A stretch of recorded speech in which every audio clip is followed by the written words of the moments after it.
And now we will continue. Before you hammer the meat, don't wash it. You wash it after we hammer it, so that will not splash the water. Hawag po natin munang huhugasan, saka po natin hugasan kapag ating na pukpok na, para ang tubig ay hindi tumalsik. Ngayon, ilalagay po natin dito. We put it like that.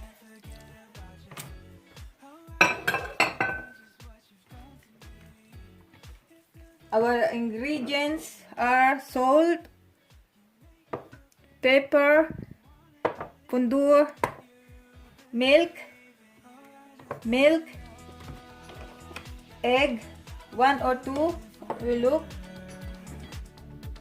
breadcrumbs. Okay, just have a look.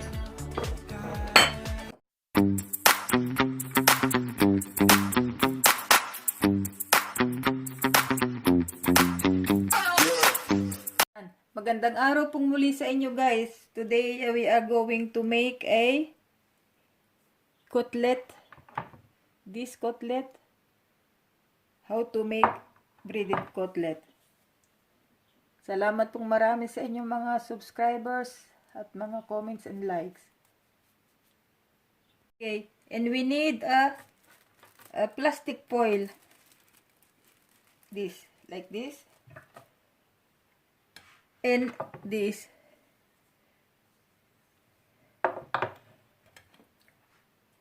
Just have a look.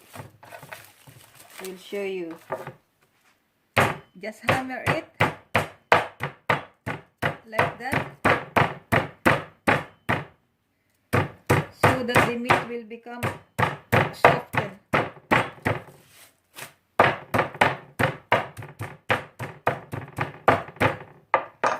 Like that. Put it there. And you can use the same foil. Magtipid po tayo. And hammer it again.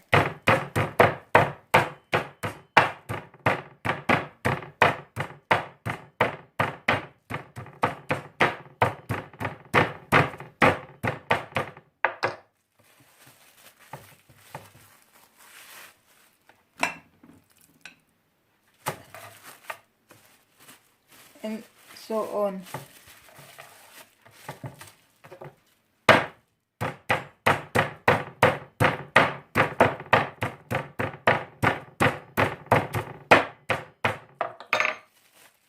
Okay, and so weiter and so forth. And now we will continue.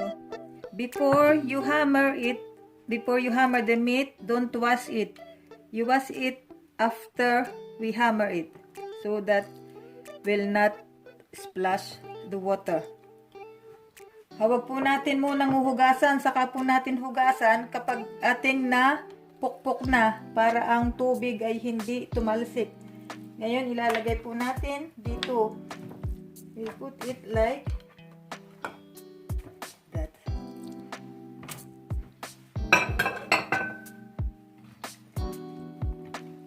Our ingredients are salt, pepper, fondor, milk, egg, 1 or 2, we look, breadcrumbs. Okay, just have a look.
Okay, and we need 2 eggs.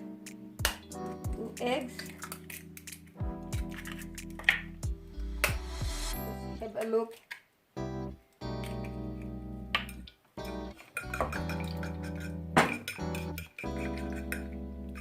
Don't put anything. Don't put salt or pepper or anything because the meat is already has already ingredients. We put a bit milk, any kind of milk.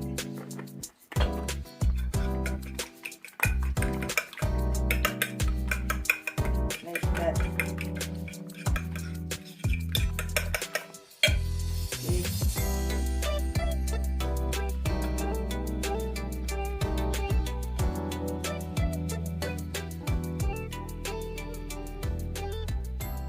Okay, and now we will continue working. We will bread it also like this again.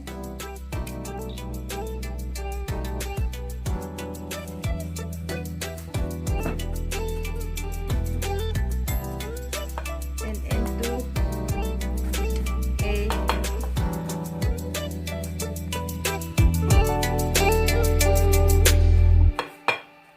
tanya meal. Breadcrumbs. Don't put any more in flour. It is enough already so that the meat will become softened.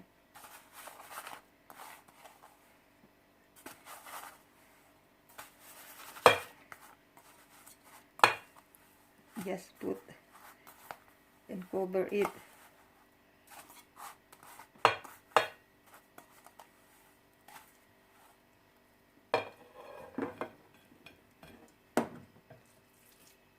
You have to bread it not so fast.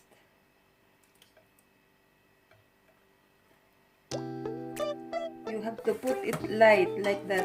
Light. Not so. No. Just light.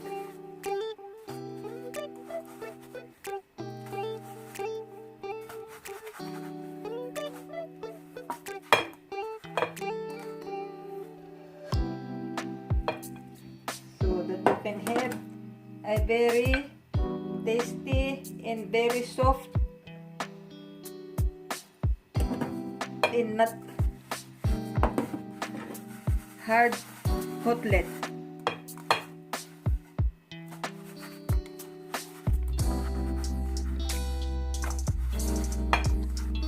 Just do like this.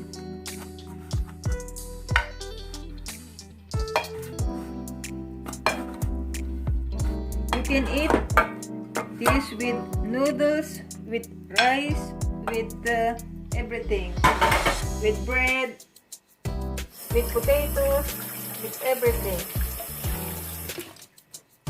Okay. And the rest of that you can put salt and pepper, and then after we can also fry it. Tastes also good. So now let's start cooking. We need a pan with oil. I heat the oil already, and we'll put, as usual,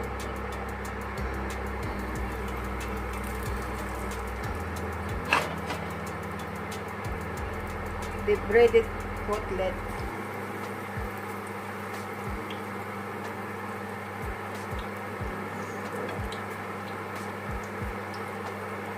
Let it fry.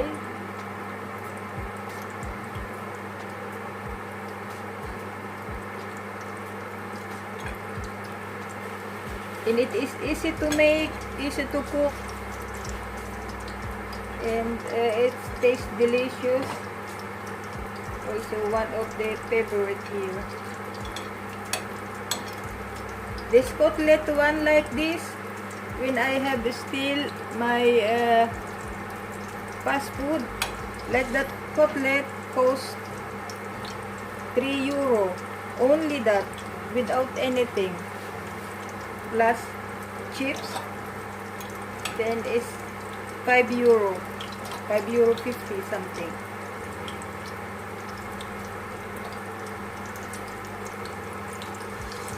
And if you can make that at home, that you can save lots of money.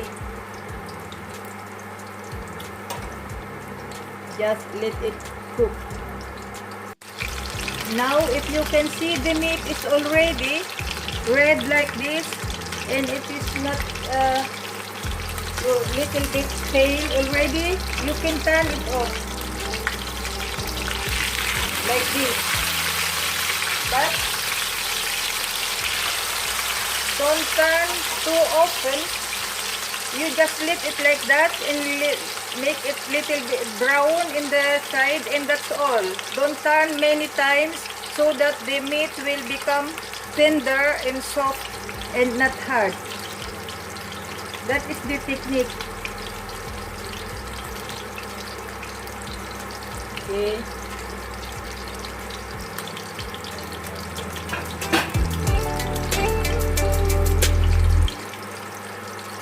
So, as you can see, the meat, I don't turn anymore. Only one time, and that is enough. It is look like this. You see? Only one time. And it's finished. And it's already done. Don't always turn. This is also done.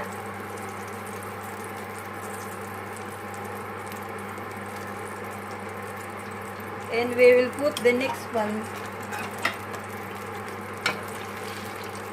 Just clean a little bit so that it will not stick the meat.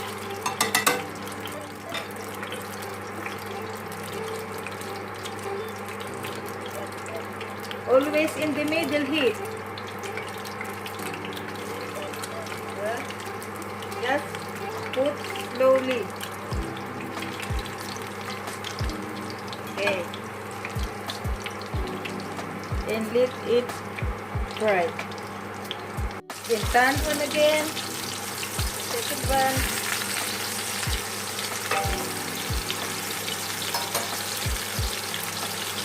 So they are finished already. It's done. Okay. Very nice. Yan po. Yan po. Very soft is that. Yan po guys, at tapos na po ang ating kotelett. Yan. Very nice. Very tasteful. Hanggang dito na lamang po ang aking pagluluto again. Until next time uli. Bye-bye. Keep safe. God bless. Stay healthy. Adios.